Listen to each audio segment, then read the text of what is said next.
শুরুতেই জানিয়ে দিব শিরোনাম। সিলেটের সোনারহাট সীমান্তে উত্তেজনা, বিএসএফের গুলির জবাবে পাল্টা গুলি ছুড়ল বিজিবি, পরিস্থিতি নিয়ন্ত্রণে। এরপর জানিয়ে দিব ইউরোপ সফরে নরেন্দ্র মোদী তোপের মুখে, সংখ্যালঘু অধিকার ও সংবাদ মাধ্যমের স্বাধীনতা নিয়ে প্রশ্নে বিব্রত ভারত। আরও জানিয়ে দিব ক্যালিফোর্নিয়ার সান ডিয়েগো ইসলামিক সেন্টারে বন্দুক হামলা, ৩ জন নিহত, 2 কিশোর হামলাকারী আত্মহত্যা করেছে। এরপর জানিয়ে দিব দক্ষিণ এশিয়ায় ফের যুদ্ধের দামামা, ভারতীয় সেনাপ্রধানের উস্কানিতে পাকিস্তানের কড়া হুঁশিয়ারি, ভারতের মানচিত্রই বদলে যাবে। এতক্ষণ শুনছিলেন সংবাদ শিরোনাম, এবারে বিস্তারিত।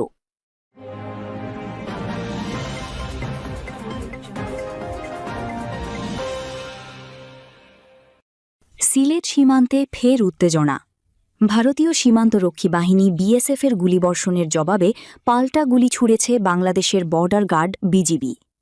ঘটনাটি ঘটেছে সিলেটের গোয়াইনঘাট উপজেলার সোনারহাট সীমান্ত এলাকায়। সোমবার বিকেলে সিলেট ৪৮ বিজিবি ব্যাটালিয়নের দায়িত্বপূর্ণ সোনারহাট সীমান্তে হঠাৎ করেই বিএসএফ গুলি ছোড়ে। তাৎক্ষণিকভাবে সতর্ক অবস্থান নেয় বিজিবি সদস্যরা এবং পাল্টা গুলির জবাব দেয়। বিজিবির দৃঢ় ও পেশাদার পদক্ষেপের কারণে পরিস্থিতি দ্রুত নিয়ন্ত্রণে চলে আসে। সৌভাগ্যবশত এই গুলি বিনিময়ে কোনো হতাহতের ঘটনা ঘটেনি, তবে ঘটনার পরপরই সীমান্ত এলাকায় উত্তেজনা ছড়িয়ে পড়ে। ৪৮ বিজিবির commanding officer lieutenant colonel Mohammad Nazmul Haque জানিয়েছেন, বিএসএফের গুলির তাৎক্ষণিক জবাব দিয়েছে বিজিবি। তিনি আরও বলেন, দেশের সার্বভৌমত্ব ও সীমান্তের নিরাপত্তা রক্ষায় বিজিবি সর্বোচ্চ সতর্ক অবস্থানে রয়েছে। ঘটনার পর সীমান্তে টহল ও নজরদারি ব্যাপকভাবে বাড়ানো হয়েছে।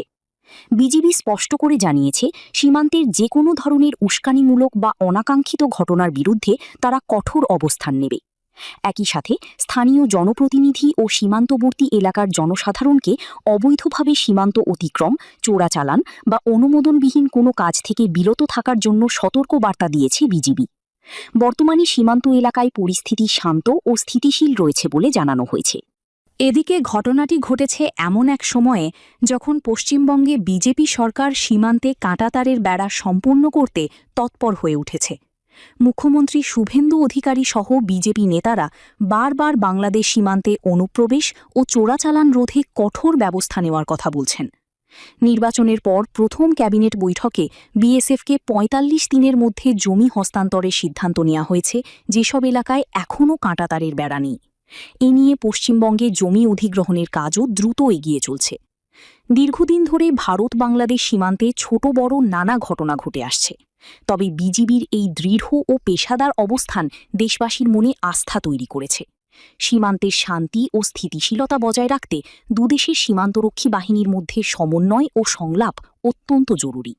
ভারতের প্রধানমন্ত্রী নরেন্দ্র মোদীর আলোচিত ইউরোপ সফরে বাণিজ্য, প্রতিরক্ষা ও প্রযুক্তি খাতে একাধিক চুক্তি হলেও সব ছাপিয়ে আলোচনায় এসেছে সংখ্যালঘু অধিকার ও সংবাদ মাধ্যমের স্বাধীনতা ইস্যু। নেদারল্যান্ডস ও নরওয়েতে একাধিকবার তোপের মুখে পড়তে হয়েছে ভারতীয় প্রতিনিধিদের। সফরের শুরুতে নেদারল্যান্ডসে প্রধানমন্ত্রী মোদীর সাথে বৈঠকের আগেই স্থানীয় সাংবাদিকদের কাছে উদ্বেগ প্রকাশ করেন ডাচ প্রধানমন্ত্রী রব জেটেন। তিনি বলেন, ভারতের সংবাদ মাধ্যমের স্বাধীনতা ও সংখ্যালঘু সম্প্রদায়, বিশেষ করে মুসলিম সহ ছোট ছোট সম্প্রদায়ের ওপর চাপ বাড়ছে। এ নিয়ে ইউরোপীয় ইউনিয়নেরও উদ্বেগ রয়েছে বলে জানান তিনি। পরে নেদারল্যান্ডসের পররাষ্ট্র মন্ত্রণালয়ের সংবাদ সম্মেলনে ভারতের পররাষ্ট্র সচিব সিবি জর্জ এই ইস্যুতে প্রশ্নের মুখোমুখি হন। জবাবে তিনি বলেন, এ ধরনের প্রশ্ন আসে মূলত ভারত সম্পর্কে জ্ঞানের অভাব থেকে। নরওয়েতেও একই চিত্র দেখা যায়।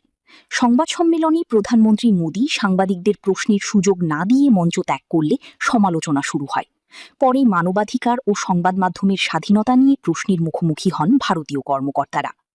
পররাষ্ট্র সচিব সিবি জর্জ ভারতের ৫,০০০ বছরের সভ্যতা, বৈচিত্র্য ও করোনাকালীন সময়ে দেশটির অবদানের কথা তুলে ধরেন।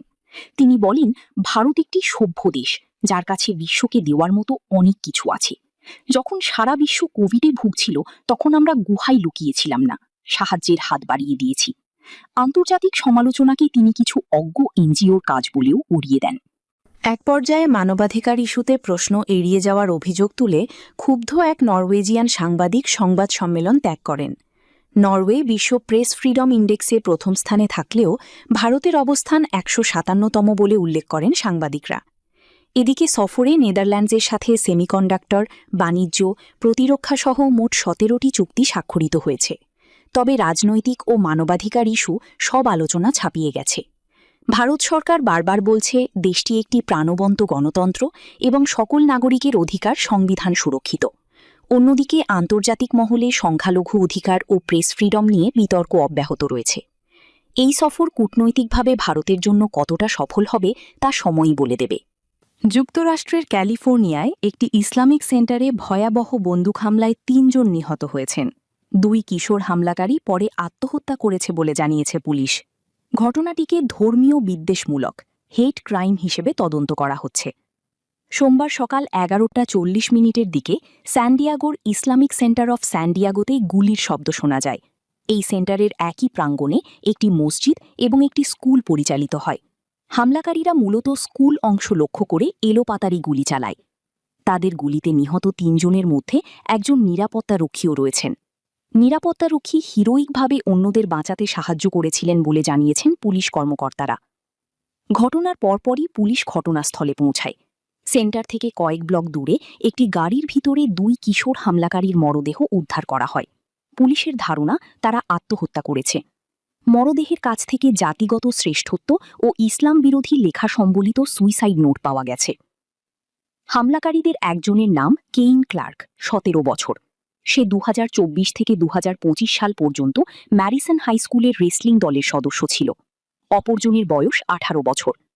স্যান্ডিয়াগো পুলিশ চিফ স্কট ওয়াল বলেন, প্রাথমিকভাবে আমরা এই হামলাকে বিদ্বেষমূলক অপরাধ হিসেবে দেখছি। আসল কারণ জানতে তদন্ত চলছে। স্যান্ডিয়াগোতে কেউ ধর্মের কারণে আতঙ্কে থাকবে তা কোনোভাবেই কাম্য নয়। ঘটনার ২ ঘণ্টা আগে এক হামলাকারীর মা পুলিশকে ফোন করে জানান তার ছেলে বাড়ি থেকে ৩টি অস্ত্র ও গাড়ি নিয়ে বের হয়েছে। তিনি আরও জানান যে তার ছেলে আত্মহত্যাপ্রবণ এবং সম্ভবত একজন বন্ধুর সাথে আছে। দুজনেই সামরিক পেশাকে ছদ্মবেশ নিয়েছিল।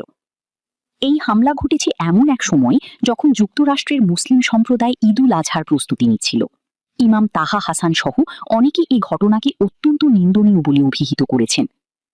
মার্কিন প্রেসিডেন্ট ডোনাল্ড ট্রাম্প এই ঘটনাকে ভয়াবহ পরিস্থিতি বলে অভিহিত করেছেন এবং পূর্ণ তদন্তের নির্দেশ দিয়েছেন। এফবিআইও হেট ক্রাইম হিসেবে তদন্ত শুরু করেছে। যুক্তরাষ্ট্রে ধর্মীয় স্থানে হামলার ঘটনা উদ্বেগ বাড়িয়েছে। স্যান্ডিয়াগোর মুসলিম কমিউনিটি এখন নিরাপত্তা নিয়ে শঙ্কিত। নিহতদের পরিবারের প্রতি সমবেদনা জানিয়েছে বিভিন্ন মুসলিম সংগঠন।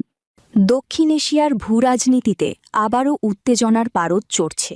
পারমাণবিক শক্তিধর ২ প্রতিবেশী ভারত ও পাকিস্তানের মধ্যে শুরু হয়েছে নজিরবিহীন শব্দযুদ্ধ। ভারতের সেনাপ্রধানের উস্কানিমূলক হুঁশিয়ারির জবাবে পাকিস্তান এমন পাল্টা হুমকি দিয়েছে যে দিল্লির নীতি নির্ধারক মহল কার্যত কেঁপে উঠেছে। পাকিস্তানের স্পষ্ট বার্তা, কোনো দুঃসাহস দেখালে খোদ ভারতের মানচিত্রই বদলে যাবে। ভিজুয়াল, জেনারেল উপেন্দ্র দ্বিবেদীর ছবি ও বক্তব্যের ক্লিপ। উত্তেজনার সূত্রপাত হয়েছে ভারতের সেনাপ্রধান জেনারেল উপেন্দ্র দ্বিবেদীর একটি বিতর্কিত বক্তব্যকে কেন্দ্র করে। সম্প্রতি নয়াদিল্লিতে এক আলোচনা সভায় তিনি পাকিস্তানকে সরাসরি হুমকি দিয়ে বলেন, পাকিস্তান যদি তাদের তথাকথিত অপতৎপরতা বন্ধ না করে তাহলে ভবিষ্যতে দেশটি মানচিত্রে থাকবে নাকি ইতিহাসের পাতায় হারিয়ে যাবে সেই সিদ্ধান্ত তাদেরকেই নিতে হবে। আন্তর্জাতিক বিশ্লেষকরা মনে করছেন ভারতের এই ধরনের উগ্র জাতীয়তাবাদী ও দায়িত্বজ্ঞানহীন বক্তব্য মূলত অভ্যন্তরীণ রাজনীতি এবং গত বছরের সামরিক অভিযানে ভারত যে গ্লানির সম্মুখীন হয়েছিল তা ঢাকার একটি অপচেষ্টা মাত্র। ভারতের এই বক্তব্যের ২৪ ঘণ্টাও পার হয়নি ইসলামাবাদ থেকে এসেছে কড়া জবাব। পাকিস্তানের আন্তঃবাহিনী জনসংযোগ পরিদপ্তর আইএসপিআর এক স্পষ্ট বিবৃতিতে বলেছে, পাকিস্তান একটি পারমাণবিক শক্তিধর রাষ্ট্র এবং এই অঞ্চলের ভূরাজনীতির অত্যন্ত গুরুত্বপূর্ণ অংশ। সীমান্তে কোনো ধরনের আঘাত এলে তার পরিণতি শুধু সীমান্তের মধ্যে সীমাবদ্ধ থাকবে না, পুরো ভারতের নিরাপত্তা ব্যবস্থাকে গুড়িয়ে দেওয়া হবে। পাকিস্তানের প্রতিরক্ষামন্ত্রী খাজা আসিফ জিও নিউজের ক্যাপিটাল টক অনুষ্ঠানে আরও তীব্র ও অপমানজনক ভাষায় ভারতকে সতর্ক করে দেন। তিনি গত বছরের ১৯ দিনব্যাপী সামরিক সংঘাত, 22 এপ্রিল থেকে 10 মে বিস্তারিত উল্লেখ করে বলেন, পাকিস্তানের অপারেশন বুনিয়ান মারসুসের আঘাতে ভারতের রাফাল যুদ্ধবিমান সহ 8টি যুদ্ধবিমান ও অসংখ্য ড্রোন ভূপাতিত হয়েছে। 87 ঘণ্টার ওই রক্তক্ষয়ী সংঘাতের পর যুক্তরাষ্ট্রের মধ্যস্থতায় কোনো মতে যুদ্ধবিরতি পেয়ে প্রাণে বেঁচেছে ভারতীয় বাহিনী। খাজা আসিফ খোঁচা দিয়ে বলেন, সেই অপমানজনক পরাজয়ের পর এখন ভারতের সেনাপ্রধান নিজের হারানো সম্মান ফিরে পাওয়ার ব্যর্থ চেষ্টা করছেন। প্রতিরক্ষামন্ত্রী আরও বলেন, উগ্র হিন্দুত্ববাদী নীতির কারণে একসময় যেসব প্রতিবেশী দেশকে ভারত নিজের প্রভাব বলয় মনে করত, সেই বাংলাদেশ, নেপাল, শ্রীলঙ্কার সাথে ভারতের সম্পর্ক এখন তলানিতে। অন্যদিকে পাকিস্তান এই অঞ্চলে একটি সম্মানজনক কূটনৈতিক অবস্থান তৈরি করতে সক্ষম হয়েছে, যা মোদী সরকারের পক্ষে মেনে নেওয়া কঠিন হয়ে পড়ছে। খাজা আসিফ ভারত ইসরায়েলের মধ্যকার ঘনিষ্ঠ সম্পর্ককেও একটি বিপজ্জনক অক্ষ বলে অভিহিত করেছেন। তিনি সতর্ক করে বলেন, মধ্যপ্রাচ্যের ইসরায়েল কখনোই চায় না দক্ষিণ এশিয়ায় শক্তিশালী কোনো মুসলিম দেশ বা পারমাণবিক শক্তি মাথা তুলে দাঁড়াক। ইতিহাস সাক্ষী, পাকিস্তান কখনো আগ বাড়িয়ে আঘাত করে না, কিন্তু আঘাত এলে কিভাবে আকাশ থেকে বিমান নামাতে হয়, কিভাবে শত্রুকে জবাব দিতে হয়, তা তারা বারবার প্রমাণ করেছে। দিল্লির শাসকেরা যদি তাদের উগ্র মানসিকতা ও দায়িত্বজ্ঞানহীন বক্তব্য থেকে সরে না আসেন, তাহলে পাকিস্তানের প্রতিরক্ষামন্ত্রীর এই হুঁশিয়ারি হয়তো সত্যি হয়ে উঠতে পারে। বদলে যাবে দক্ষিণ এশিয়ার ভূগোল, আর ভারতের অহংকার চিরতরে হারিয়ে যাবে ইতিহাসের পাতায়। এই অঞ্চলের শান্তি ও স্থিতিশীলতা বজায় রাখা এখন সবচেয়ে বড় চ্যালেঞ্জ। দুই দেশের জনগণ যুদ্ধ চায় না, চায় শান্তি। আমাদের প্রতিবেদন চলবে। সর্বশেষ আপডেটের জন্য আমাদের সাথেই থাকুন।